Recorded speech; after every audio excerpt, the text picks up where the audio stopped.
Not yet. Well, kind of live. How you doing? Are you live or not? I'm live.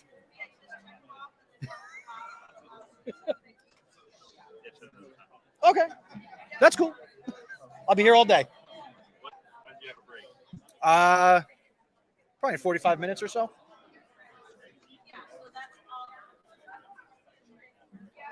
All right.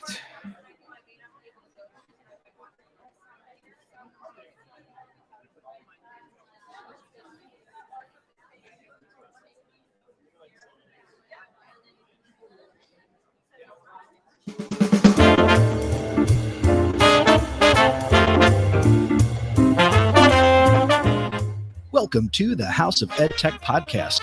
I am your host, Chris Nesi. The House of Ed Tech explores how technology is changing the way teachers teach and the impact that technology is having in education. I discuss technology that is changing our classrooms and schools, and I share tools and tips that you can hear today and use tomorrow. You're going to hear the stories of teachers, leaders, and creators just like you. The purpose? Whether you use it or not, technology is changing the way you teach and how your students learn.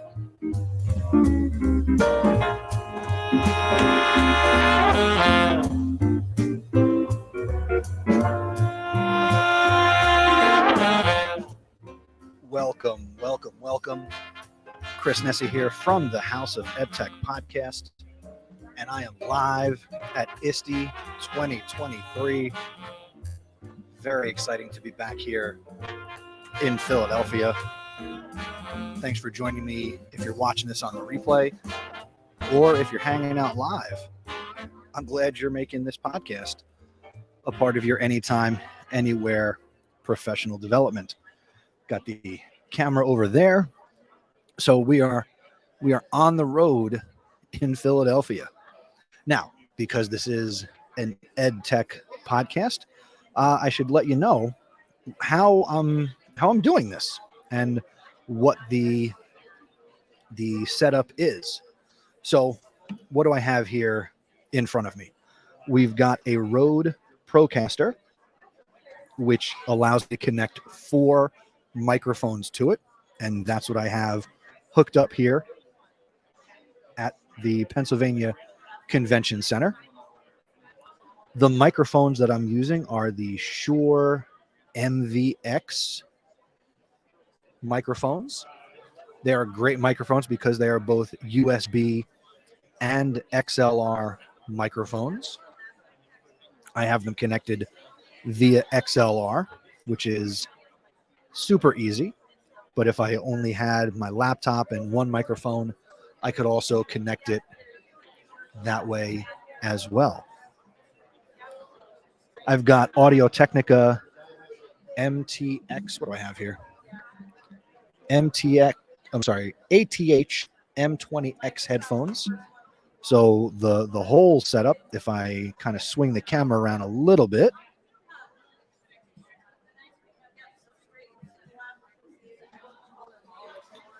that's the alternative view that I have. If I kind of swing this camera around, and if I continue to swing it, we can get a good look at people walking around, which can be fun.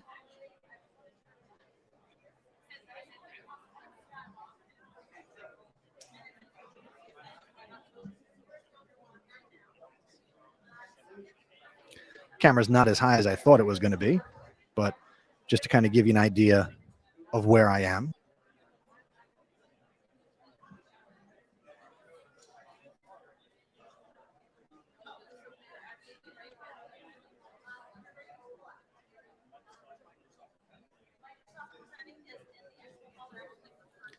There we go. So that's the setup there. The other thing I can do is, because I'm live streaming this on StreamYard, is I can come in with another camera and I can connect with my iPhone, which again can be fun as we're live streaming here at ISTE. It's June 26th, 2023. So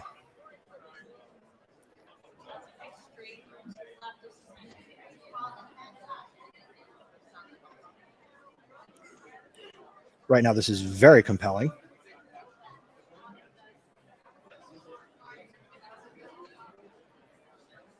Let's see. Let's put in the. Oh wait, I can just go to chrisnesi.com/live, and that should work.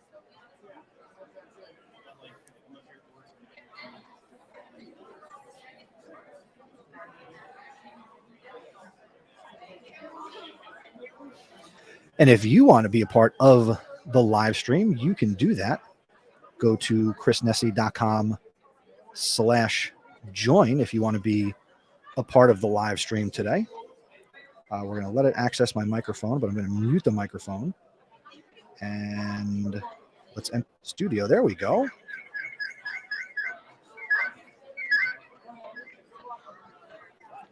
I think that'll work.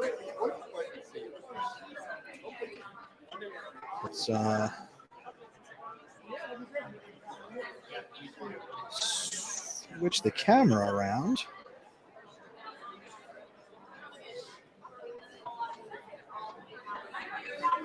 Let's do the ultra wide. There we go. And let's let the other view in. So here you go. Here's what I see in front of me. Look, there we go. Very exciting stuff. We've got the Rode Procaster. We've got that camera. We've got this. We've got over there. If the live stream catches up, we can look down at the people. Very, very exciting stuff. Cool. All right, so let's remove camera 2. And we'll leave that. So if you're at ISTELive 2023, definitely want you to be a part of this. Bill Kropp. I love it when the Rutgers students come on out. Good morning to you. I'm live in Philadelphia right now. Very exciting. And I'm doing my thing. So I'm looking forward to meeting people, passerbys, and you never know who might stop by. One of the first people, actually the first person I saw when I got here this morning was Donnie Piercy from Partial Credit, the podcast, along with Jeff Heil and Jesse Lubinsky, proud members of the Education Podcast Network, of which this podcast is also a proud member. And if you want more information about the podcast that we do over on the network, you know the deal. Go to edupodcastnetwork.com, and you can certainly check out great education podcasts there. But as we think about, summer and learning, obviously events like ISTE and ed camps, they are great opportunities to learn and to grow. And you got to take advantage of these things. You've got to find the opportunities to learn and grow. And, if you can't be at an event like ISTE, and again, as much as I would like to be at this event every year, that's not possible for me. Okay. Wife, kids, and travel costs money, and I'm not out to, spend that money. And I don't have the ability to just travel around the country to go to Denver or San Antonio. So whenever an event like this, and for me, this is EdTech Christmas right here. I got to take advantage. So driving to Philadelphia for the 2 days each day. So I'm not staying over, no hotel, nothing like that. It's a great opportunity to kind of come and be with my people like you who listen to the podcast, who might be here at ISTE. And I hope that if you are here at ISTE and we've never met in person, that we do get the opportunity to meet in person. Okay. So, yeah, I'm actually going to take a couple of seconds break here. We're 10 minutes into the live stream. So just give me a couple minutes. I gotta get a drink, and I will be right back.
All right, and we're back. Well, it would be fun to continuously live stream during ISTE. let's be honest, that is just not too possible. So I just tweeted this out. So hopefully get some people watching maybe. If you want to join in on the live stream, go to chrisnesi.com/join. So wherever you are in the world, you can join the live stream, which is exciting. Now, actually, I should be able to pick this up and I can just gently handle the microphone and not go too crazy. But yeah, I just, again, here early in this little bit of content, just really excited to be here in Philadelphia because, again, this opportunity doesn't come around all that often. So, again, you've got to take advantage. You've got to go out and get that professional development. You've got to go out and meet people and shake hands, kiss babies, all that good stuff. So, yeah. A couple things that I do want to point out. Make sure that if you're only checking this out on YouTube and you're not subscribed to the podcast, go to chrisnesi.com/go, G-O, and that will help you subscribe to the House of EdTech podcast on whatever platform you listen to podcasts on. And yeah. See, it's also tough to be live because I can be easily distracted, which, is not easy to do when you're live streaming. But I am here live on the second floor at ISTE over the Overlook Cafe. If you're here at ISTE and you are checking out the store or before you get into the expo hall, if you pop in upstairs or you want to call in from the expo floor, that could be fun too. Again, be part of the show, chrisnesi.com/join, and you can do that because that's the power of technology. Now, actually, let's see if I can really get creative here.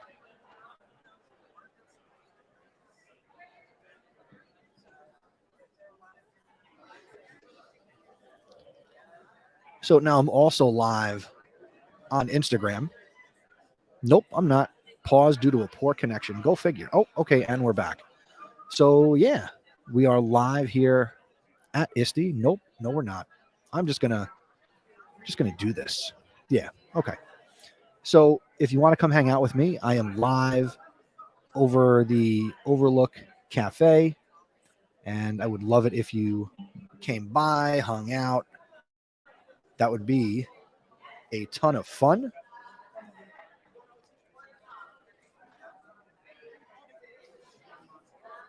Just a Jenna following from the couch this morning. That's exciting. Where is the couch? If you want to call in, you don't need to have your camera on. You can certainly go to chrisnesi.com/join. You could have the camera on, have the camera off. It doesn't matter to me. But if you want to share your thoughts on education and technology, I would love to chat with you, Jenna. So feel free to call in or share this on social media to other people who might listen to the show. Or if you want to talk about podcasting, this is the place to do it. Hopefully, if you're checking it on YouTube, hopefully you do listen to the podcast and you are checking in from California. So welcome, which means it is 7:30 in the morning in California. You'll also notice, for people watching live, that me live is not always as polished as the podcast itself. And let's be honest, live is not easy. I get to practice doing live stuff when I do the morning show. First time listener. Hey, first time, long time. Well, hopefully you head out to chrisnesi.com/go and you check out the House of EdTech podcast. I would love to have you as a listener. Since you're not familiar, the show is all about education and technology, and I have great guests. I talk to leaders and creative teachers who are using technology in interesting ways, or even ways that are so simple that you don't even realize it. Bill, yes, live is showbiz. And yeah, you got to stalk ISTE. And there's a lot of people, live streaming from here. So, if you're following hashtag not at ISTE, or you're following the ISTELive hashtag on Twitter or Instagram and probably TikTok, I'll probably do a couple of TikToks. I'm not going to dance. I'm not going to sing, but definitely follow those hashtags. Connect with your people, right? It's all about building that personal learning network. And I'm almost overstimulated, because I'm talking to people. Oh, I see people I know. Friend of the podcast, House of EdTech and Podcast PD, Stephanie Scrocky, is approaching, and she is always a blast to talk to. And I bet I can convince her to sit down and join us here for a few minutes. I hope you're coming to sit down and chat with me live. Please have a seat. I am all set. So Stephanie Scrocky is settling in. She's got a very glittery water bottle. It goes good with my glittery ISTE stickers. Let's see. I think that's microphone number 2. Yes, it is. There's a sticker for Stephanie right off the bat. Let me turn this so we can both have a chat. So we're live. Okay. Just get a little closer.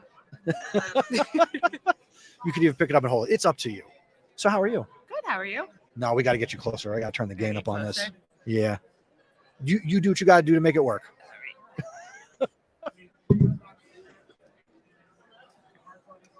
Oh, and Jenna Rogers is going to check in. Jenna, I'll get to you in just one. You know what? We're just going to make this a party. There you go. Live streaming at ISTE. I believe I can hear you. Testing. Oh, hey, I just wasn't even going to talk. Hi. Can you hear me? No. You can't hear me. Hold on. I can hear you. Now you should be able to hear me. That's better. There we go. Let's turn the volume up. All right. Good right. morning. Good morning. So we've got Jenna. We've got Stephanie. Jenna, where are you coming to us from? Oh, wait. Are you just a Jenna? Yes, I'm just a Jenna. All right. That's me.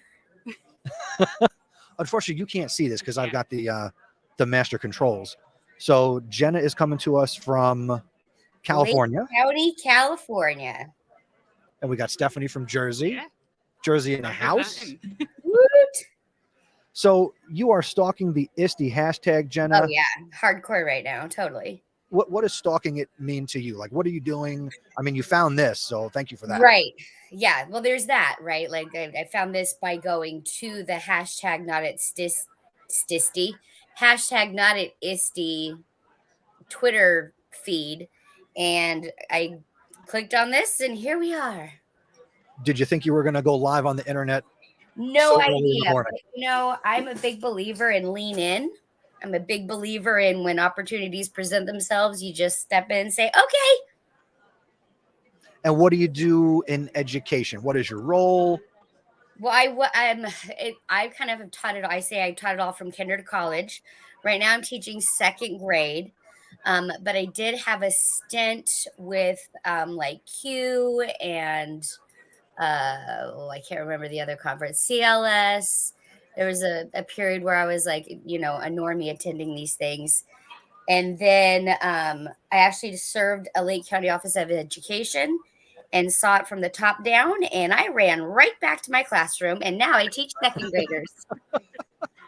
Stephanie, you work with the little ones too, right? I do. What grade? What grade do you teach? Last year I taught kindergarten. Have She's you very found excited. Kinder Schmorg? I'm so sorry. You invited me that's on your fine. Go podcast ahead. last night to step Yeah. all over you. Go ahead. Have you heard of Greg from Kinder Smorgasbord? I don't think so. Oh, girl. I'm gonna have to check him out. Yeah, you are. And do you know about Ben Cogswell with Kinder Rockets? It's another one I have to look at. Oh, when you find Ben Okay. and you fall in love with Ben, will you please tell him that Jenna said hi?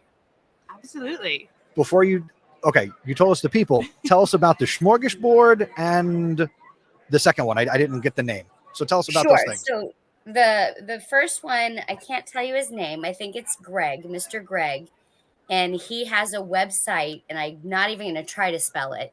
And it's called the Kinder Smorgasbord. And he puts up a lot of resources and ideas for free, but he does have his own store.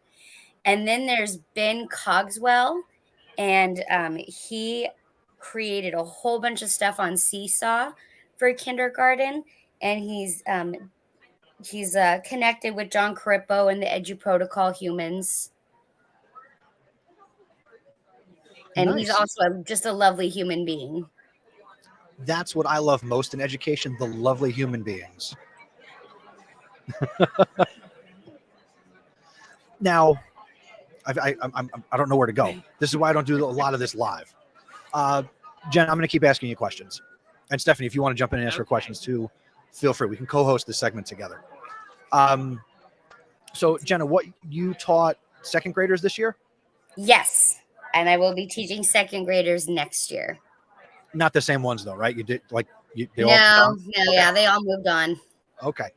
My question is this. What was something that you tried this year in your classroom tech-wise that really worked? What was a success story? There's so many things.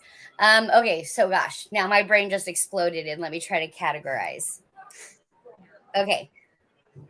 One of my favorite things to do in the classroom is to use quizzes and an Edu protocol called Fast and Curious. Do you guys know Edu protocols? Yes, I'm familiar. Okay, so the Edu protocol Fast and Curious is basically the idea of you give them the same quiz over and over again, but in between there's targeted instruction time.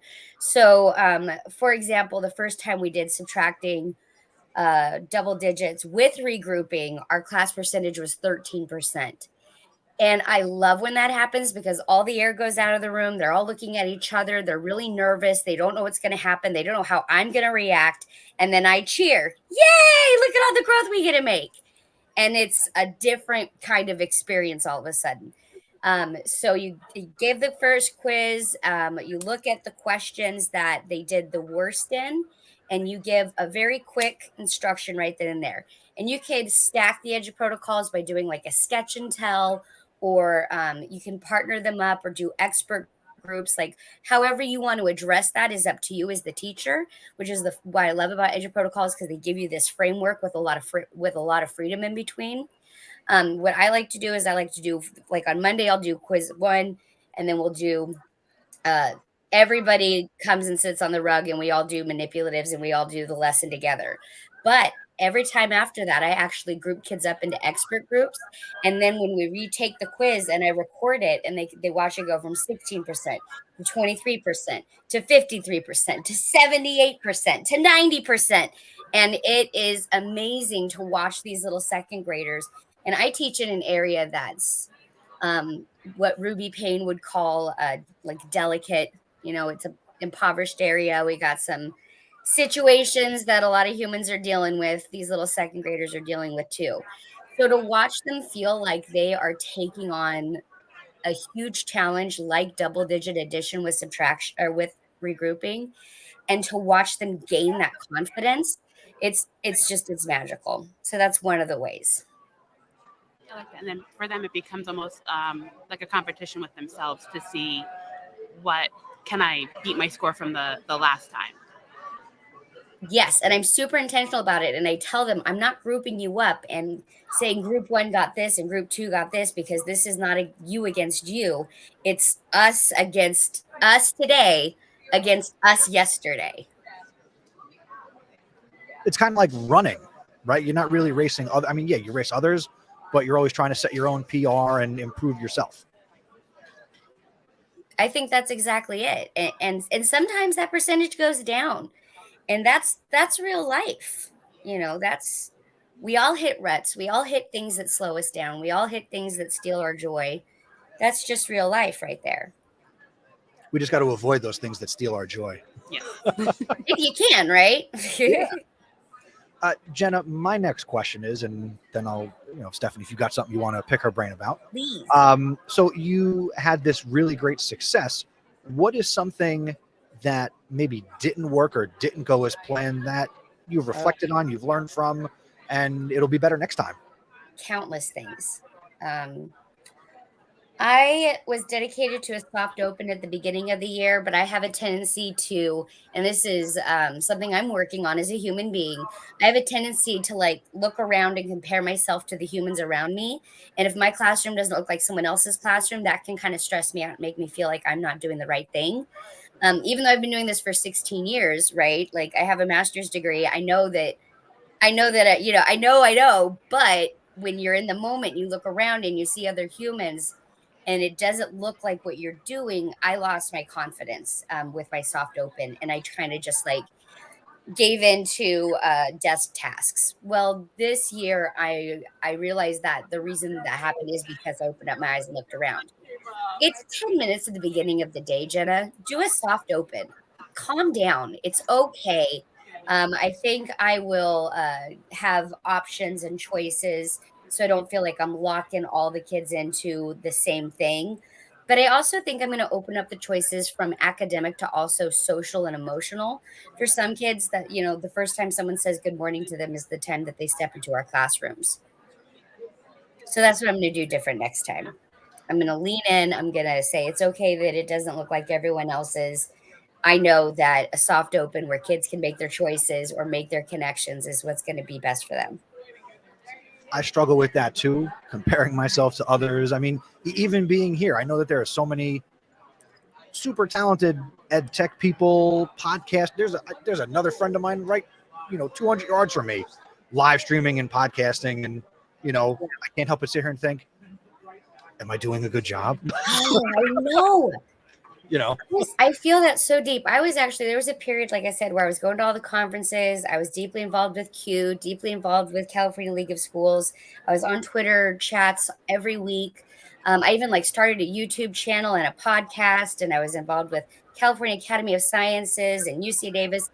And I don't know what happened. I don't know if it's a personal stuff because, just to totally bare my soul to absolute strangers, my husband and I just faced the fact that we're not going to be able to have our own children. I went through some fertility stuff and and that kind of slowed me down. But what really slowed me down was feeling like I wasn't good enough. Like I don't have enough to contribute. Why am I sitting here taking up your time? Like that's truly, I think, where the human side comes from. So I connect with that so deeply. And thank you for saying it. And I know that being vulnerable isn't always comfortable. And I think that's part of where I struggle because I strive to be vulnerable even when it's uncomfortable. people, if you're listening to this after the fact or you're watching the replay of this on YouTube, rewind it 30 seconds and hear all of that again, because that's gold, right? And Jenna, I want to thank you for sharing that and really putting it quite eloquently. Yes, very. All right, go ahead.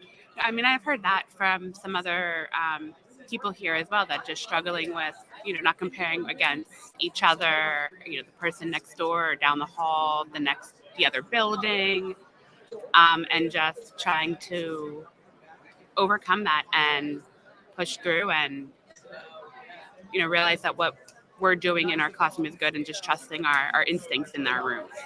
That is so hard, isn't it? So difficult. Now, Stephanie, since I've got you here, what is something that really worked well for you and your students, tech-wise, or even just regular old education? They loved doing the blue kits this year. We did a Kahoot once or twice, and I like Kahoot, but I like blue kit just because they can compete against each other a little bit more, and it helps those students who maybe take a little bit longer to answer the question or aren't getting as many right, because there is a lot more chance involved in winning on the blue kit. Now, I know I've talked about it. I'm a team Blook It. You go Blue Kit. Yes. I don't know. Jenna, what do you say? Blook It or Blook? What is Blue kit? I actually was about to look it up because I had never even heard. Like I said, I've been out of the game for many a year, and so I hadn't even seen Blue Kit. Blooket. Oh, Blook It. Blook It. Yes. Modern Classroom Review That's how game. you say it. But Stephanie, why don't you, again, so Jenna's here, she's hearing about it for the first time. What is it? It is a quiz-based way to bring a game into your classroom, and you can use games that are already created, or you can create your own, and you can select a whole bunch of different platforms and how to ask those questions and different tasks that the students need to do. There's a cafe game where you have to run a cafe and serve all these customers. And there's a little bit of strategy in with that. So I used that when I was up in 4th grade. But with kindergarten, I think I just played the gold chess game where they just clicked on a chest and it had either lots of coins or no coins, or they lost all their coins. And with the younger students, you've got to, I mean, they're learning how to use the mouse and the trackpad, but I imagine even at kindergarten level now, they come with a lot of tech skills. And then our Chromebooks were fortunate, are all touchscreen, so they bypassed the mouse completely and went right for the touchscreen.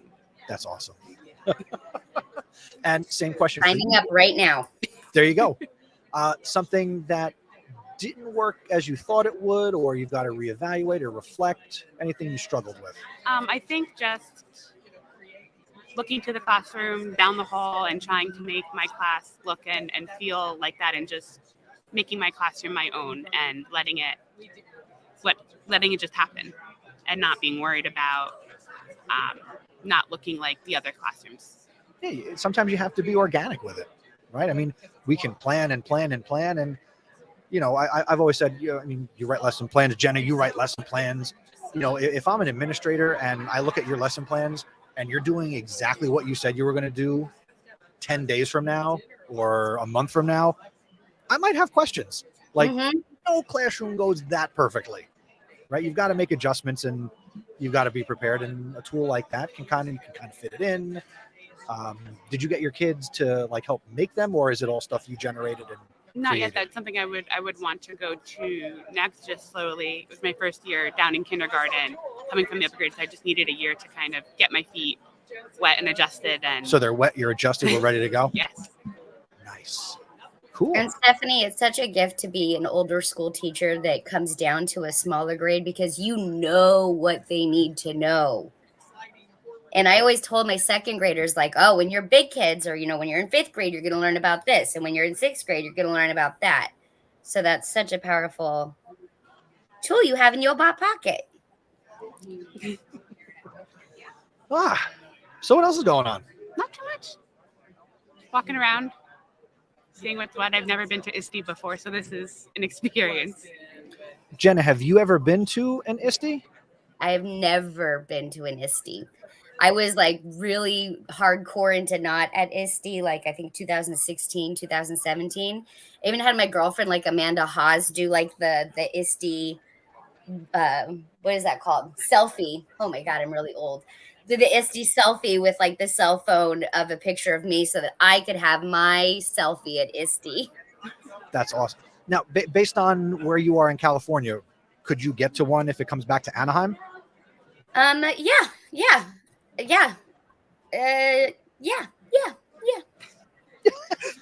You heard it here first. When it's back in Anaheim, Jenna will be there. Woohoo! Well, yeah, maybe. Yeah. Not to bring everything down, but I just actually went through a health stuff. I had a pacemaker put in. Now I'm having seizures. Okay. So I can't drive anywhere. I am home. Okay. Well, I'm sure you'll get that sorted out. And yes. Or you're going to rule the not at ISTE hashtag.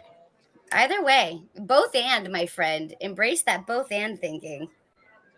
Yes, both and. Is that a new thing? Both and? And yeah, it's an idea from I'm deep into Brene Brown, which anybody who knows Brene Brown won't be surprised that I brought up vulnerability on an ed tech podcast, because that's her whole shtick. And then I'm really deep into Mel Robbins and all of and the Huberman lab, where it's all about how neuroscience, how our brains work, and how we can kind of manage our interior landscape in a way to and so that both and is one of those things where it's your neurons fire a certain way when you're thinking exclusionarily, and they fire another way when you're thinking inclusionarily. And when you're having a conversation with someone and you have to say no, you can say yes and then insert that. So the yes and both and come from that idea. Excellent. Jenna, are you? Because I'm gonna get ready to take a little bit of break here. Good I want to idea. thank you for calling in and being a part of this and sharing so much value. I really appreciate it, and I hope you do check out the podcast and make me a part of your anytime, anywhere professional development. But my question is this: are you on Twitter, Instagram? How can people connect with you who are now being introduced to you? I'm on Twitter at Mrs. Jenna Rogers right there. And from Twitter are all the other things, but everything else is dead. Like I had a weight loss YouTube channel, it's dead. So you might find some dead links, but you know what? You jump in and you do it anyway.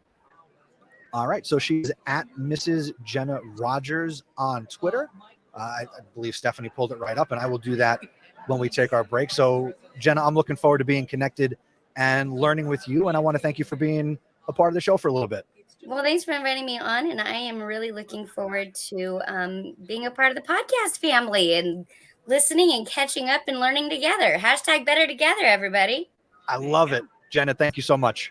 Take care. Have a good time, guys. We will. We're going to live it up for you, Jenna. All right. So I'm going to take a few minutes and catch up with Stephanie, and maybe she'll be back with me on the other side of the break. I don't know. That's the joy of live. So we're going to take a break. Let's make sure I do this right, and we'll be right back.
And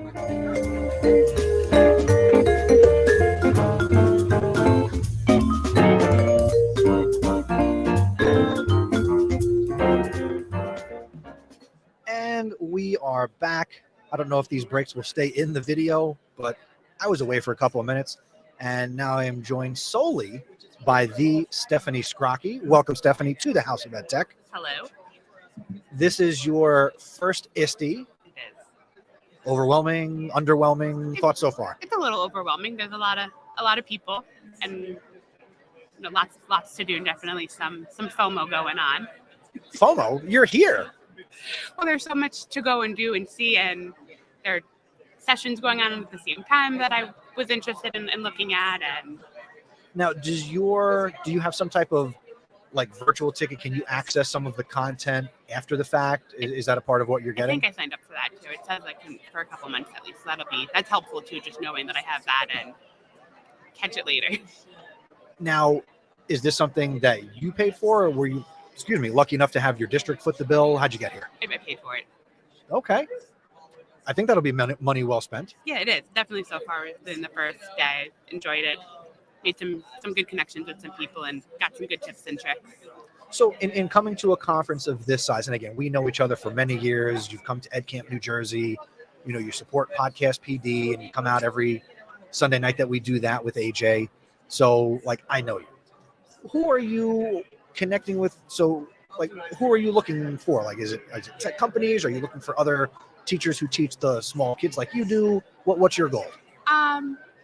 To connect with some other teachers that are teaching down in the younger grades. I was in kindergarten last year, and also just looking to connect with people who are using technology in different ways. I was at a blended learning workshop yesterday, which was nice, and figured out I have some aspects of blended learning already in my teaching, and just looking to kind of up that game a little bit. I was just in an escape room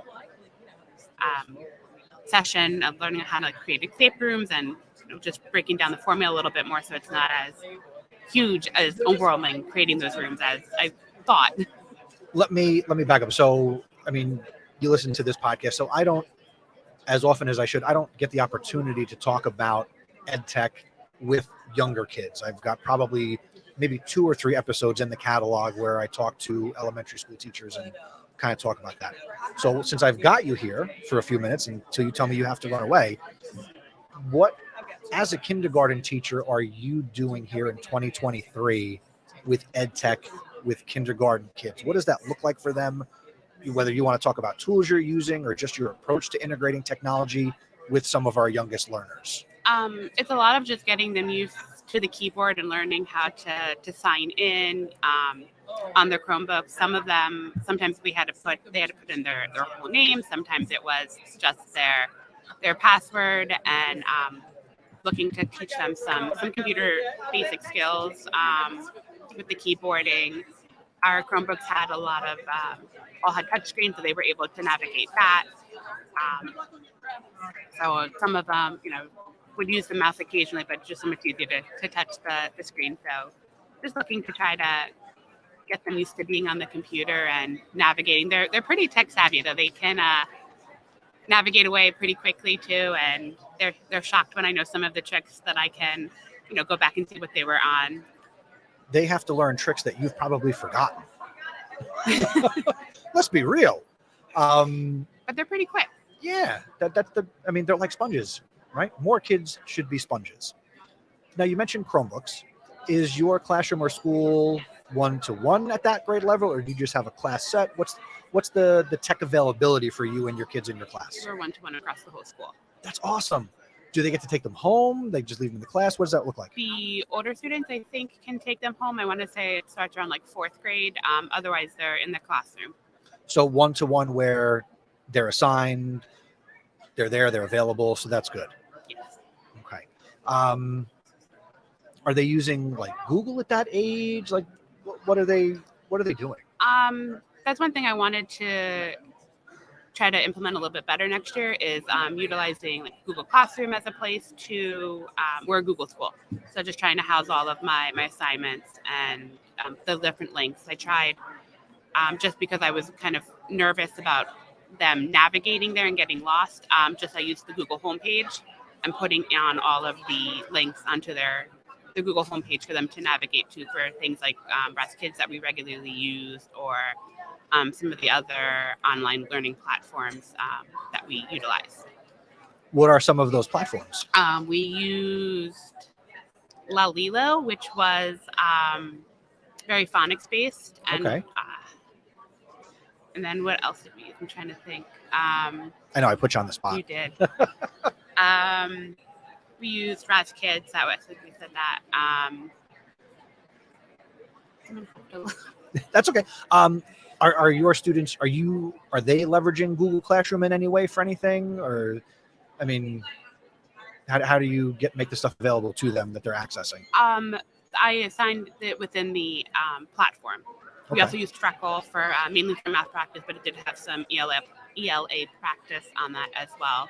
And that's called Freckle? Freckle. Okay. Like freckles? Yes. Okay, cool. And then just if I had an assignment for them that I wanted, I just assigned it through there. But a lot of those had capabilities to post it to Google Classroom. That's awesome. Do you find that kindergarten students are receptive and want to use technology, or are they more into clay and crayons and everything else? I definitely had a mix. When there was a couple of students who begged to go on the Chromebooks and do BlueKit every single day, but at the same time, when Play-Doh was available, they enjoyed just getting to play with the Play-Doh or build with Jenga blocks. I love blocks too, and Play-Doh. Nice. Some of the creations they came up with the Jenga blocks just as a free play was pretty cool. They came up with some pretty tall structures. I was impressed. Like buildings. Okay. Not using it the traditional way, but Traditional engineering that doesn't there have you to be go. virtual. Although I imagine there is some virtual Jenga game out there but that's not fun. No. Can you apply physics to that? I don't know. And if you're making the virtual Jenga game, stop. No, there's no place for that. What else? I don't know what I don't know about ed tech with little kids. I don't know either. I don't know. If you're watching and you've got questions about what do little kids do with ed tech, please put them in the chat. I would be happy to share and pass those questions on to Stephanie. What are you looking forward to next year? I mean, we reflected a little bit, but like, what's that like next thing that you're like, all right, I've got to do blank? I think I'm just looking to use some of what I picked up here in the escape room session. I've been wanting to please create talk about one, escape and it just seemed so overwhelming to make and create. And I mean, there's a lot to it. They were talking about you have to come up with a storyline. You have to come up with locks and figure out the puzzles that you're going to use, and setting up the room itself. And every lock needs, depending on how you set up the room and what platform you use, every lock needs an object to click on. But Denver definitely seems a little bit more manageable. And Now, is what you want to do with escape rooms, is that going to be digital, or are you going to go more physical escape rooms with like physical clues and locks, or are you going to go the digital route, or a blend? What do you think? I think to start looking to just do it digitally, but then they also talked about being able to link PDFs and like Google Docs to it, so you could do it that way and print it out. That would be cool. There's a buddy of mine. He teaches 9th grade world history like I do. And for a couple of years, he was very heavy into the physical escape rooms. So he was like making his own breakout EDU type boxes with the locks. And he was going on Amazon and finding crazy locks with letters and all the physical stuff. And all this time, I'm like, try and incorporate some digital stuff. It's a lot of storage. Yes, you got to store the locks. I'm like, go digital, blend the two. And now he's finally got some escape rooms that he's put together that are some physical, some are digital, some are a blend. But I think your kids will really like that. Now, I'm just curious, because that's what I do. what kind of things would you build an escape room around in kindergarten? Like, what are some of the stories you're thinking of? How are you going to get them interested in this? Oh, they just starting with maybe things that they already have like some knowledge to. It might not be like, I'm trying to think what some exact things. There are some things for older students in the room, but just even taking maybe like a day at the beach, and they're just at the beach, and they have to go Escape from a shark? No. they have to go buy lunch, and they only have so much money, and trying to figure out what change they would have left. Looking to with bringing in telling time, they have to get to the bus on time. Oh, okay, right, because there's always like that countdown element where it's like stop the atomic bomb or make it to your bus on time. Yeah. Okay, that could be cool. I like it. And then obviously the point of that would be to teach them to be aware of some concept or things, maybe routines. Maybe you could develop an escape. I'm just going to workshop this on the fly. That sounds great. Maybe some type of escape room where they develop classroom. You help to. I can do this. Hold on. Words are hard. Develop an escape room that teaches your students the routines of their class. I like that. Maybe their schedule or how it's important to do certain things, whether it's cleaning up, things where they go, being on time for specials or lunch. Okay. Okay. You can call your first escape room Get to Lunch. Get to recess. Get to, like parts of the day. Like you've got to go through these different things to get to, again, maybe getting on time to the bus. So that would be really fun. And then I can work in getting to and practicing getting to the different platforms that we use. Yes. You are wise. Someday. I hope you're taking notes when you go back and watch the replay. Gonna have to. This is all really good stuff. Nice. So escape rooms are going to be your big thing. I think so. So when I see you at Ed Camp, New Jersey in November, we'll reflect and talk about, or you'll lead a session on Oh goodness. escape. I'm a pusher. I'm going to push. I do. So you will lead a session at Ed Camp, New Jersey about escape rooms in the kindergarten classroom. Okay. Now we need a creative name for that. When the kindergartners escape. Oh boy. Coming up at 5. Nice. All right, Stephanie, what are you planning to do with your schedule here the rest of ISTE? Is there a session or sessions that you're really looking forward to? The big one that I was really looking forward to was the escape room today. And then I have one, I think it's Wednesday, about storytelling and mathematics. That could be interesting and something that, I'd like to try to implement, and just looking to get cross-curricular and trying to just show students that, you use all of these skills that we teach in different parts of the day, but everything is connected. Nice. We actually did get a question, and this is for you. So William asks, are they looking into gaming or esports at the kindergarten level?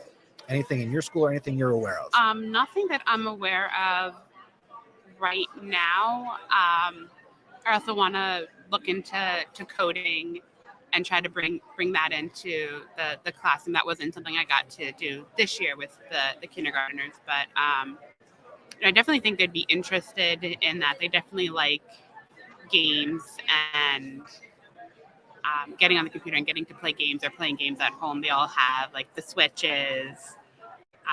They get, I think, trying to remember if there was a Minecraft group, or I think they were big into Minecraft at home. My boys are still.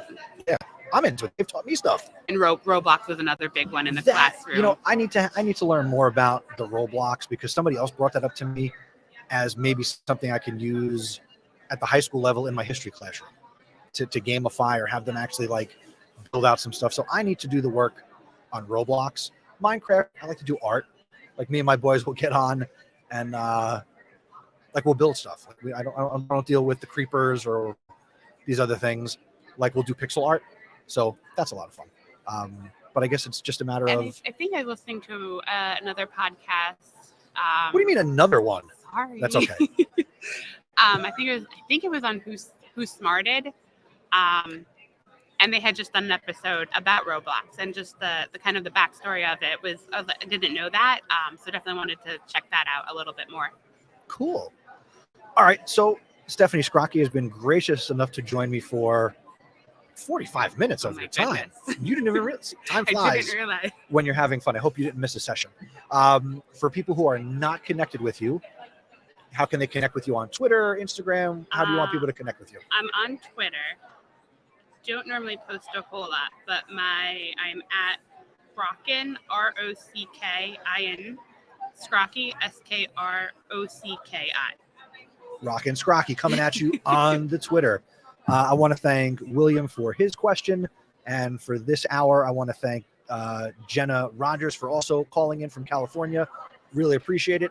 I'm going to stop this live stream, and parts of these conversations will be a part of a future episode of the House of EdTech podcast. If you're not subscribed, go to chrisnesi.com/go so you can get subscribed. And if you're not subscribed here on YouTube, you know what to do. Click the button, smash the bell. I don't go live a lot, but hey, every subscriber helps. Any words of wisdom before we go? No, I don't think so. All right. I will be back in a little bit. I got to use the restroom. I'm not going to lie. And we will be back in a little while.